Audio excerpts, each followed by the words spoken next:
जो इफ्तार पार्टी से जिसे फुर्सत मिलेगी वो अयोध्या आएगा, मस्जिदों में मत्था टेकने से जिसे फुर्सत मिलेगी वो रामलला के चरणों में शीश नवाएगा। तो जिनको मस्जिद जाने से फुर्सत होगी, जिनको जो है इफ्तार पार्टी से फुर्सत होगी, वो तो रामलला के यहाँ आने के लिए हृदय शुद्ध चाहिए महाराज। इस 22 तारीख को एक विजय उत्सव के रूप में देखता हूँ, एक महा महोत्सव के रूप में देखता हूँ और समस्त हिंदू समाज की सबसे बड़ी जीत के रूप में देखता हूँ। कुछ लोग कहते हैं भेदभाव उत्पन्न हो जाएगा, भेदभाव नहीं उत्पन्न होगा। ये बिल्कुल ये हिंदू समाज की सबसे बड़ी जीत है। 14 वर्ष बाद भगवान राम जब अयोध्या आए थे तो हमने दिवाली मनाई थी। ये 500 वर्षों के बाद भगवान राम अयोध्या आ रहे हैं, महा महोत्सव पूरा विश्व मनाएगा। ये इटली के रानी और इटावा के राजकुमार जब जब सत्ता में बैठेंगे तब तब स्थिति ये होगी। ये हिंदुओं की खामोशी थी और कुछ सरकारों की कायरता थी जो सिर्फ सत्ता के मोह में मद में चूर थे, जिन्होंने धर्म संस्कृति सनातन को चिमटे से नहीं छूना चाहा। सीधा सा सिद्धांत था। कुछ ऐसी भी सरकारें थी जिन्होंने कर सेवकों के ऊपर धड़ाधड़ गोलियां चलवा दी। कुछ ऐसी भी सरकारें थी जो सिर्फ उमर शेख, बाबर, हुमायूं, अकबर, शाहजहां, जहांगीर, औरंगजेब, बहादुर शाह पर मीर बाकी की विचारधारा को पोषित कर रही थी। नमस्कार, आप देख रहे हैं हेडलाइंस इंडिया। मेरा नाम है विनोद शर्मा। 22 तारीख इतिहास के पन्नों में लिखी जाने वाली है, क्योंकि 22 तारीख को 500 वर्ष का संघर्ष और रामलला का वनवास खत्म होने जा रहा है। मेरे साथ सर हैं। सर, कैसे देखते हैं, क्या समझ आ रहा है 22 तारीख को? क्योंकि 22 तारीख एक तरफ इतिहास के पन्नों में लिखने के लिए तैयार है, तो वहीं 22 तारीख को कुछ लोगों से दिक्कत है। कुछ लोग कह रहे हैं कि 22 तारीख को ही राम मंदिर हम क्यों जाएं, आखिर उसके बाद भी जा सकते हैं, उससे पहले भी जा सकते हैं। 22 जनवरी आपके जीवन का कौन सा वो लम्हा है जिसको आप आज टेलीविजन के सामने रखना चाहते हैं? देखिए, मैं पहले तो आपके न्यूज़ चैनल के समस्त दर्शकों को जय श्री राम बोलूँगा। मेरा नाम है मोहित राय, राष्ट्रीय प्रवक्ता हूँ हिंदू समाज पार्टी का। आपने कहा कि किस प्रकार से आप देखते हैं, मैं इस 22 तारीख को एक विजय उत्सव के रूप में देखता हूँ, एक महा महोत्सव के रूप में देखता हूँ और समस्त हिंदू समाज की सबसे बड़ी जीत के रूप में देखता हूँ। कुछ लोग कहते हैं भेदभाव उत्पन्न हो जाएगा, भेदभाव नहीं उत्पन्न होगा। ये बिल्कुल ये हिंदू समाज की सबसे बड़ी जीत है। 14 वर्ष बाद भगवान राम जब अयोध्या आए थे तो हमने दिवाली मनाई थी। ये 500 वर्षों के बाद भगवान राम अयोध्या आ रहे हैं, महा महोत्सव पूरा विश्व मनाएगा। ऐसा क्यों है? ऐसा क्यों नजर आया कि 500 साल भगवान को वनवास काटना पड़ा? इस कलयुग में 500 सालों के लिए भगवान को वनवास जाना पड़ा। त्रेता युग में तो महज 14 साल थे, लेकिन कलयुग में 500 साल। ये हिंदुओं की खामोशी थी और कुछ सरकारों की कायरता थी जो सिर्फ सत्ता के मोह में मद में चूर थे, जिन्होंने धर्म संस्कृति सनातन को चिमटे से नहीं छूना चाहा। सीधा सा सिद्धांत था। कुछ ऐसी भी सरकारें थी जिन्होंने कर सेवकों के ऊपर धड़ाधड़ गोलियां चलवा दी। कुछ ऐसी भी सरकारें थी जो सिर्फ उमर शेख, बाबर, हुमायूं, अकबर, शाहजहां, जहांगीर, औरंगजेब, बहादुर शाह पर मीर बाकी की विचारधारा को पोषित कर रही थी। आज अगर कुछ सरकारें आई, कुछ संगठन आए, हिंदू समाज के लोग आगे आए, उन्होंने शांति का पथ छोड़ा, शौर्य के पथ को पकड़ा, तो उनके बलिदानों पर आज राम मंदिर बन रहा है। इसलिए गर्व से बोलते हैं 22 तारीख शौर्य गाथा गाएगा। सीधा सा सिद्धांत। लेकिन कहा यह जा रहा है कि 22 तारीख तो जिस तरीके से 24 का चुनाव है, 24 के चुनाव से पहले 22 तारीख को रखा गया है कि मोदी जी की कुर्सी डगमगा रही थी। मोदी जी तीसरी बार चुनाव हार रहे थे, इसीलिए 22 तारीख को रख दिया कि 22 को 24 का चुनाव जीतने के लिए बताया जा रहा है। देखिए, जब राम मंदिर का फैसला आया था तब भी बहुत सारे लोगों ने कहा था कि ये हवाबाजी कर रहे हैं, ये कुछ बनाने वाले नहीं हैं, कहीं मंदिर वहीं बनाएंगे लेकिन डेट नहीं बताएंगे। यही कहता था विपक्ष, छाती ऐसे कूट रहा था। विपक्ष का काम है खाली छाती कूटना। अब इनको तकलीफ इस बात से हो रही है कि भाजपा ने तो मंदिर बना दिया, चुनाव अब 24 में है। सीधा सा सिद्धांत है, मंदिर तो बन गया भाई। एक बात हम कह रहे हैं, आप 24 की बात कर रहे हैं। अब मान लो 100 साल तो फिर अब टिकने वाला नहीं है। ये भविष्यवाणी मान लो या कुछ भी मान लो, क्योंकि संतों ने जो भाष्य कर दिया वो अयोध्या की धरती से साकार हो गया। सीधा सा सिद्धांत है। तो इनका काम है सिर्फ छाती कूटना। और विपक्ष वालों से कहते हैं जो राम मंदिर का क्रेडिट अगर बीजेपी ले रही है, विश्व हिंदू परिषद ले रहा है, आरएसएस ले रहा है, हिंदू समाज ले रहा है, तो तुम बौखलाओ ना, तुम जाकर के मथुरा का क्रेडिट ले लो, बाकी है। जाओ भाई ना, कह दो नंदलाला हम आएंगे, मक्खन भाई खिलाएंगे। आते हैं ना, अखिलेश यादव के सपनों में आते हैं कृष्ण भगवान। इनके सारी बातें इनके खाली सपने में आती हैं। ये तो सपने में सरकार भी बना रहे थे, बन गई, तो इनका स्वप्न जो ये देखते हैं वो साकार इधर हो जाता है। इन्होंने स्वप्न में देखा था सरकार बनेगी, योगी जी की बन गई। अब ये स्वप्न में देख रहे हैं कि नंदलाला आ रहे हैं, मतलब मथुरा की तरफ तैयारी हो रही है। तो सीधा सा सिद्धांत है, एक बात जान लो, मैं सीधा कहता हूँ, ये इटली के रानी और इटावा के राजकुमार जब जब सत्ता में बैठेंगे तब तब स्थिति ये होगी, कभी कार सेवकों पर धड़ाधड़ गोलियां चलवा दी जाएंगी, तो कभी शंकराचार्य पर लाठीचार्ज, और अगर देखा जाएगा कभी सिखों का नरसंहार, तो कभी शंकराचार्यों को जेल में डाल दिया जाएगा। भाई हुआ है तब बता रहा हूँ, ऐसा वैसा नहीं है, सब लेखा जोखा। और देखो कुछ लोगों को अगर ये पता है कि वो उमर शेख, बाबर, हुमायूं, अकबर, शाहजहां, जहांगीर, औरंगजेब, बहादुर शाह, जफर, मीर बाकी, मीर कासिम, सिराजुद्दौला, तैमूर लंग, मोहम्मद गौरी और मोहम्मद बिन कासिम के नीतियों पर चलेंगे, तो महाराज ये राम का देश है, ये कृष्ण का देश है, ये वीर शिवाजी का देश है, ये महाराणा प्रताप का देश है, झांसी की रानी लक्ष्मीबाई का देश है, ये हम हिंदुओं का देश है, ये संतों का देश है, ये मुनियों का देश है, ये ऋषियों का देश है, ये किसी बाबर अकबर का देश नहीं है, ये किसी पीर फकीर पैगंबर का देश नहीं है। सीधा सा सिद्धांत है, जो हिंदुस्तान है वो हिंदुओं का स्थान। और रही विपक्ष अगर छाती कूट रहा है, शंकराचार्यों पर बता रहा है कि भैया शंकराचार्य जी रुष्ट हो गए, हम नहीं जाएंगे। तुम शंकराचार्य जी के साथ क्या कर रहे थे?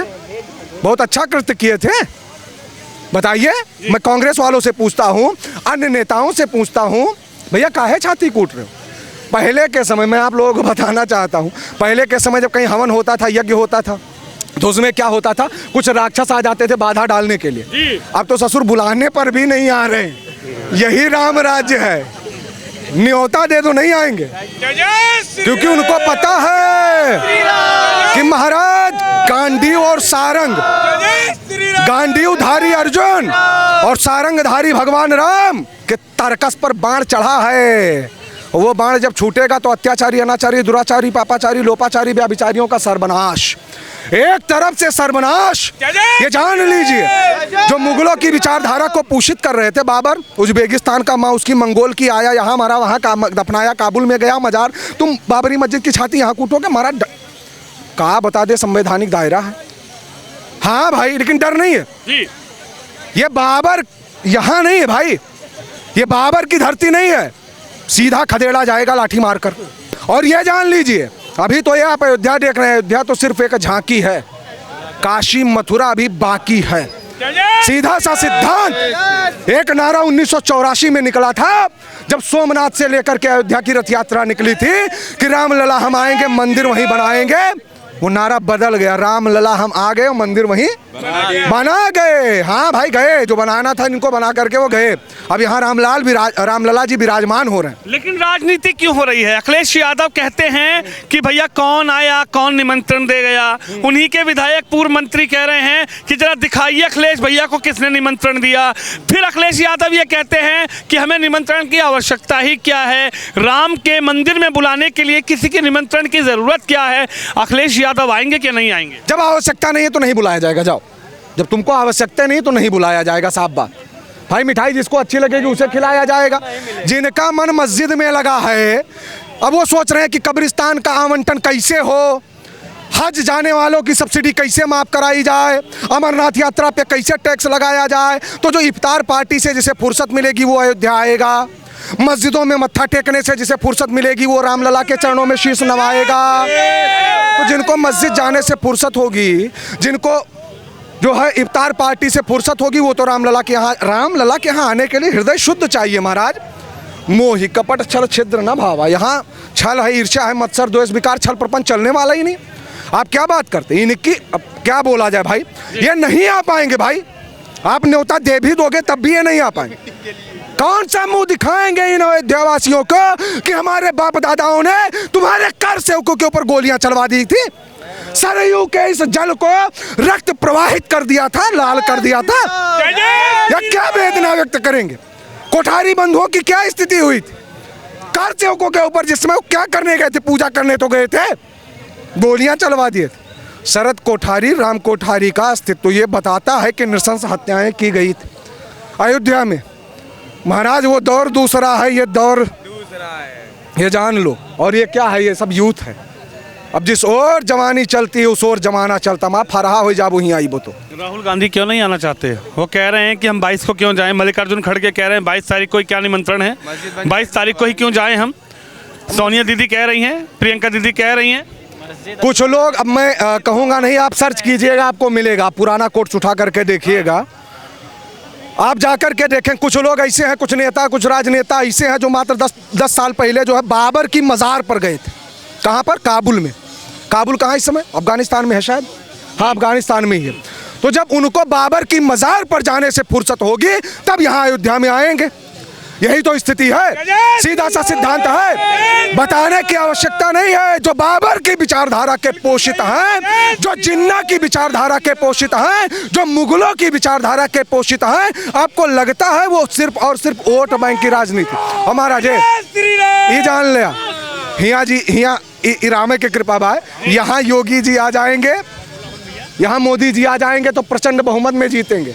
गलती से अगर वो राम मंदिर आ गया सब वोट में कट जाएगा। जो कुछ बचा है,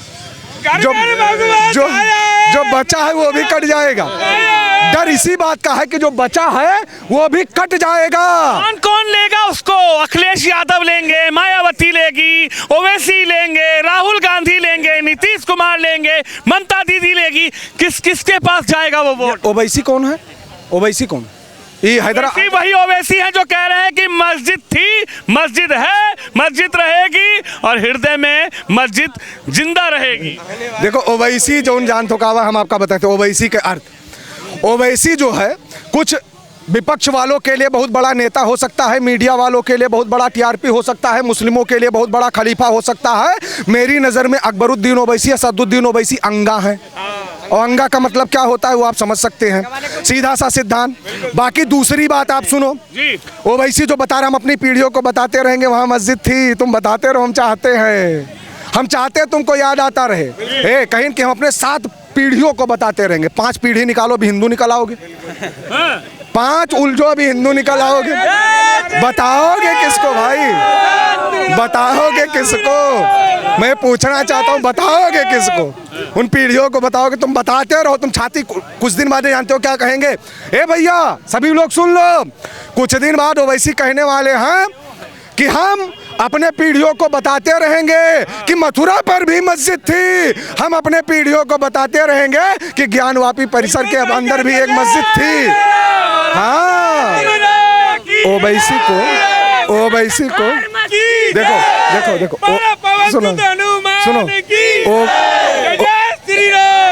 अब इससे ज्यादा का ओवैसी को यही सब बताने के लिए रखे हैं भैया, वो यही बताते रहेंगे, इसीलिए उनको जाने नहीं दे रहे हैं लोग। आखिरी सवाल ये है, तेजस्वी यादव कह रहे हैं कि राम मंदिर बनाने से क्या होगा? राम मंदिर बनाने से कौन सा रोटी मिलेगी? यहाँ पर लोग आएंगे, चढ़ावा देकर जाएंगे, भूखे पेट चले जाएंगे। आहा, तेजस्वी बाबू इधर आओ। तेजस्वी बाबू सुनो ध्यान से, आपको बताते हैं क्या होगा। राम मंदिर बन रहा है, उनसे खाली ये पूछ लो कि राम मंदिर कौन सी शैली में बनाया जा रहा है, बस नहीं बता पाएंगे। कहाँ से पत्थर, कुछ नहीं बता पाएंगे, वो तो बहुत बड़ा सवाल हो गया। राम मंदिर से क्या होगा? जहाँ से पत्थर आया वहाँ से मैं शुरू करता हूँ। पत्थर जहाँ से बिका उनकी अर्थव्यवस्था मजबूत हुई, जहाँ आया इनकी अर्थव्यवस्था मजबूत हुई, जो कारीगर जुटे उनकी अर्थव्यवस्था मजबूत हुई। जब राम मंदिर बन जाएगा लोग दर्शन करने आएंगे, बस से आएंगे भाई, डीजल बिकेगा, पेट्रोल बिकेगा, टिकट बिकेगा, यहाँ आएंगे, उतरेंगे कि नहीं उतरेंगे? यहाँ तो भिखारियों की भी अर्थव्यवस्था बढ़ गई है। तेजस्वी को इतना समझ में नहीं आ रहा। हाँ भाई, यहाँ के भिखारियों की अर्थव्यवस्था बढ़ गई। और सुनिए, यहाँ पर फूल माला बिकेगा, यहाँ पर मिठाई बिकेगी, यहाँ पर सारी चीजें बिकेंगी। ये बगैर अर्थव्यवस्था के हो रहा। कितना चंदा दिए हैं? बिल्कुल सही बात है। ये मेरा पूछ लेना कि राम मंदिरों में चंदा कितना दिए? महाराज जी धोती खोल, पूछ लो ना। ये वो पूछ रहे हैं जिनके बाप जो है आडवाणी जी की रथ यात्रा को रुकवाए थे। महाराज विपक्ष की धोती खुल, बोलना नहीं चाह रहे। जब सोमनाथ से रथ यात्रा निकली थी, बिहार पहुंची थी, आडवाणी जो को गिरफ्तार करके जेल डलवाने वाले लालू यादव थे। उन्हीं लालू यादव के सुपुत्र हैं ये। इनसे कहाँ अपेक्षा करोगे? हम तो आज तक कभी इनको मंदिर जाते नहीं देखे, हम तो टोपी लगाते देखे। और ये आकर के अर्थव्यवस्था पूछ रहे हैं। ये अर्थव्यवस्था टोपी लगाने वाले बिहार की अर्थव्यवस्था जाकर देखो। मैं अब बिहार से इतने लोग हमारे साथ सोशल मीडिया पे जुड़े, हम कुछ कहेंगे नहीं, लेकिन महाराज चारा खाने वाले आज राम मंदिर पर बात कर रहे हैं। बात कर रहे हैं। क्या बात करें, जहां पर आप शिक्षा देख लीजिए, स्वास्थ्य देख लीजिए, रोजगार कुछ भी हो भाई, गोपालगंज है, अररिया है, बलिया है, बक्सर है, बेतिया है, सिवान है, पटना है, कितना बताएं बिहार को, आप ज़्यादा नहीं बताएंगे। बिहार वासी सब हमारे अपने हैं, लेकिन वहाँ बैठी निरंकुश सरकारें जिस दिन ये समझ जाएंगी कि राम उनके हैं, तब वास्तविक बुद्धि का विकास हो पाएगा। निमंत्रण दे रहे हैं आप 22 के बाद आम जनता को निमंत्रण दे रहे हैं कि भव्य अयोध्या में आइए। डंके की चोट पर आइए सभी लोग। और मैं ये भी कहना चाहता हूँ आपके इसके माध्यम से, अगर किसी को अयोध्या में ज़्यादा परेशानी भी होती है अगर किसी को, तो सिर्फ हवाबाजी नहीं है, आप आइएगा सोशल मीडिया पर मोहित राज सर्च कर लीजिएगा, ज़्यादा दूर नहीं, किसी भी प्लेटफॉर्म पर मैं मिल जाऊँगा, हर प्लेटफॉर्म पर। कोई भी दिक्कत होती है आप उठा लीजिए, नंबर भी पड़ा है हर जगह। रात को 12 बजे फ़ोन मिलाएंगे, उठाने वाला पहला व्यक्ति हूँ, कभी भी मिलाओगे उठेगा, सीधा सा सिद्धांत। तो आप आइए डंके की चोट पर, अयोध्या हिंदुओं की है, हिंदुओं की, यही ट्विस्ट है, हिंदुओं का है। यही ट्विस्ट है। हमारे साथ मोहित थी और जिसका ये कहना है कि अयोध्या हिंदुओं की है। अयोध्या धाम में आपका स्वागत है। तो आप भी इस खबर पे, इस वीडियो पे अपनी राय जरूर रखिए। कैमरामैन शिवम यादव के साथ विनोद शर्मा।